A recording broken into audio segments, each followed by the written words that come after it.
Magandang araw sa inyong lahat at welcome sa aking channel. Pasado nga ba ang kapamilya aktor na si Paolo Avellino sa ama ni Kim Chiu na si William Chiu? In fairness kay Paolo, nagpapakita rin siya ng importansya sa family ni Kim Chiu.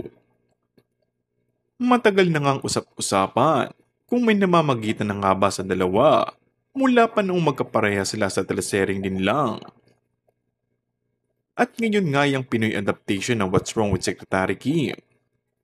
Kamakailan ay natanong ito ng isang entertainment writer kung boto nga ba siya kay Paolo para kay Kim.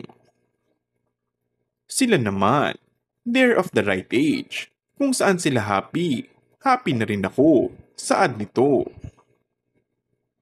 Hindi ko pinaghihimasukan yung mga love-love na yan. Dagdag pa niya.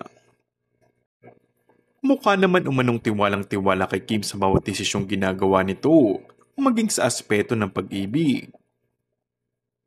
Nang tanungin naman kung formal lang na ipakilala ni Kim sa kanya si Paolo, inamin niya nakakilala niya na ang aktor. Sagot ng ama ni Kim, kilala ko naman si Paolo, minsan kumakain pa kami sa labas. Very nice, mabait.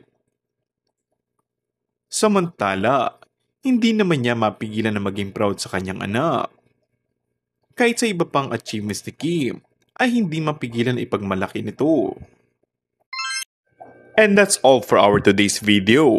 Kung bago ka lang sa aking channel ay mag-subscribe at pindutin na rin ang notification bell. Maraming salamat!